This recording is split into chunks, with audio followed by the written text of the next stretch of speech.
Friends, welcome you all. ఈ మధ్య కాలంలో చాలా సార్లు వార్తలకు వచ్చినటువంటి అంశం అంటే రష్యా యుక్రెయిన్ యుద్ధం. డొనాల్డ్ ట్రంప్ తన నోబెల్ శాంతి బహుమతిని పొందాలనేటువంటి తీరని కాంక్షతోటి రష్యా మరియు యుక్రెయిన్ మధ్య ఒక శాంతి ఒప్పందాన్ని కుదించడానికి చాలా రకాలైనటువంటి ప్రయత్నాలు చేస్తున్నాడు.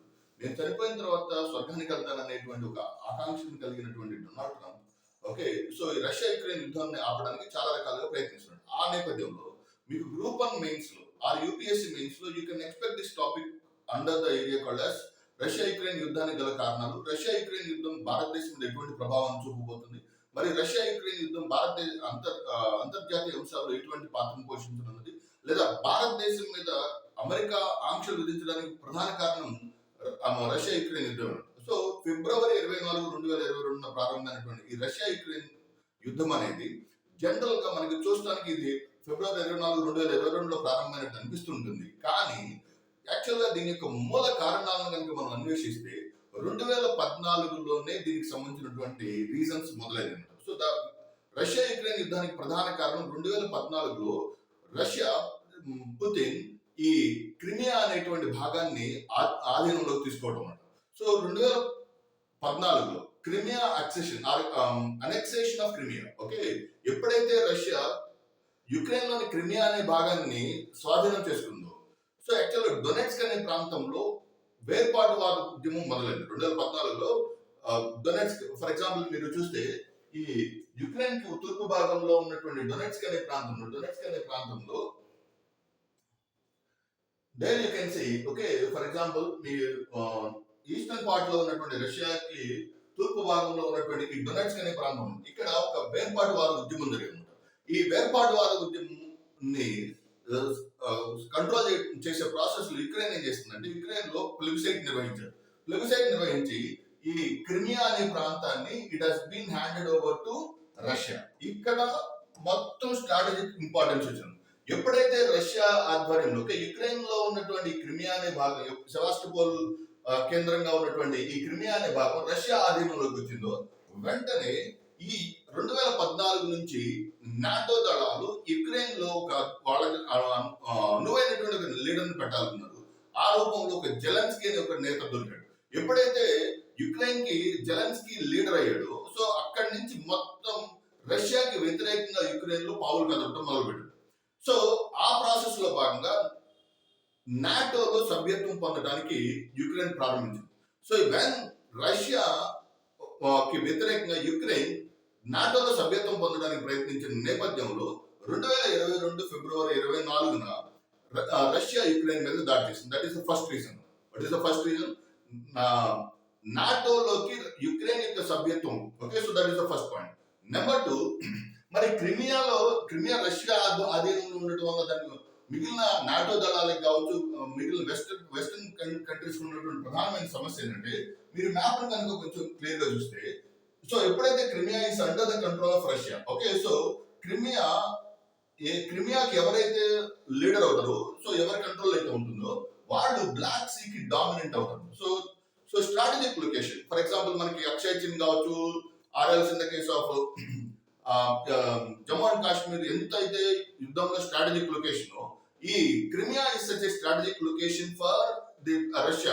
సో ఈ బ్లాక్ సీ కి ఎవరైతే డామినెంట్ అంటారు, సో నావికా దళాలని కంట్రోల్ చేయడానికి అవసరమైనటువంటి బ్లాక్ సీ లో ఎవరైనా కింగ్ అవ్వాలంటే, సో డామినెంట్ అవ్వాలంటే కంపల్సరీగా వాళ్ళ ఆధ్వర్యంలో ఎవరు ఉండాలంటే డెఫినెట్ గా క్రిమియా ఉంది. సో ఎప్పుడైతే క్రిమియా రష్యా ఆధ్వర్యంలోకి వచ్చేసిందో, ఆటోమేటిక్ గా బ్లాక్ సీ మరియు అజో సీ ఆఫ్ అజో ఎక్కడ ఉంటుంది, సీ ఆఫ్ అజో మరియు బ్లాక్ సీ కి రష్యా డామినేట్ చేయడం ప్రారంభించింది.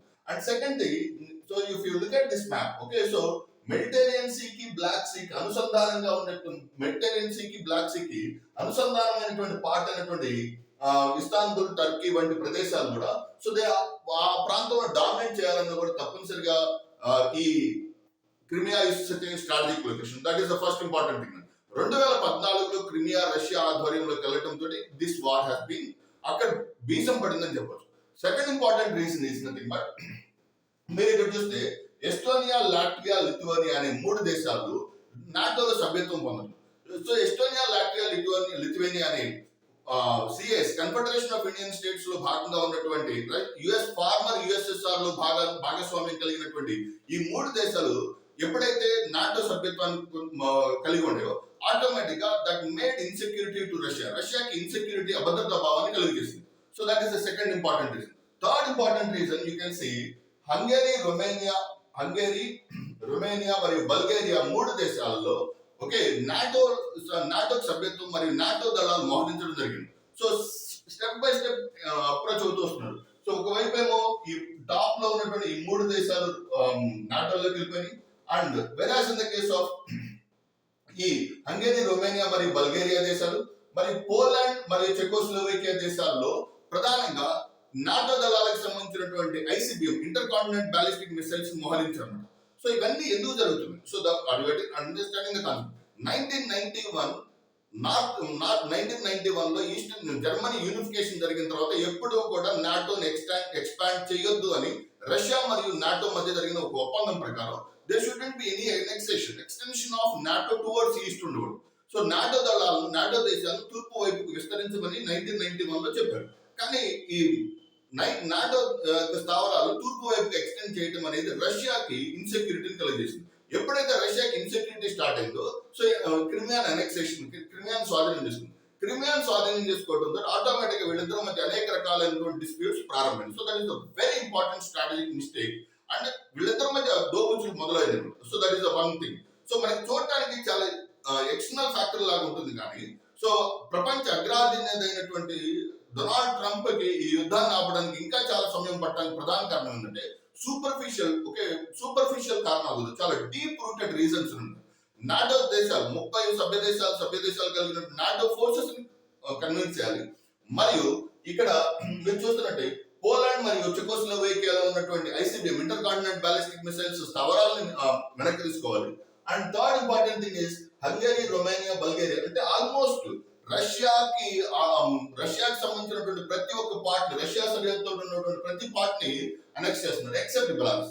లొకషెన్కో నేతృత్వంలో ఉన్నటువంటి బెలారస్ మాత్రం రష్యా యొక్క ఆధ్వర్యంలో ఉంది. రష్యాకి ఒక పప్పెట్ లాగా ఉంది. So వేరాస్ in the case of Ukraine కనుక ఇప్పుడు యుద్ధంలో సో ఫర్ ఎగ్జాంపుల్ ఈ ప్రాంతాన్ని అడుగుతున్నాడు డొనాల్డ్ ట్రంప్, మన యాంకరేజ్ సిటీలో జరిగినటువంటి ఒప్పందం ప్రకారం ఏం అడుగుతున్నాడంటే డొనెట్స్క్ ప్రాంతాన్ని అడుగుతున్నాడు. డొనెట్స్క్ ప్రాంతాన్ని నాకు స్వాధీనం చేసి మిగతా రష్యా యుక్రెయిన్ మధ్య సీజ్ ఫైర్ అమలు చేస్తాను. So these are the deep rooted causes between Russia Ukraine యుద్ధానికి గల ప్రధాన కారణం. So second important, the other most important thing ఏంటంటే రష్యా యుక్రెయిన్ మధ్య అనేక రకాలైనటువంటి స్ట్రాటజిక్ అలయన్సెస్ ఉన్నాయి. సో సామాజిక, భాషాపరమైనటువంటి, సంస్కృతి పరమైనటువంటి అనేక mutual collaborations are there between Russia and Ukraine. So that is the one important reason between the Russia Ukraine collaboration కి సంబంధించినటువంటి one of the important concept గా మనం చెప్పవచ్చు. So I hope you understand this concept. So దీనికి సంబంధించినటువంటి detail video I try to make in the long session. On one day I try to make YouTube live session తీసుకుంటాను. ఆ రోజున Russia Ukraine యుద్ధానికి సంబంధించినటువంటి detail information I try to give. So కారణాలు మాత్రం deep rooted కారణాలు. So I hope you understand this concept. So thank you very much. All the very best.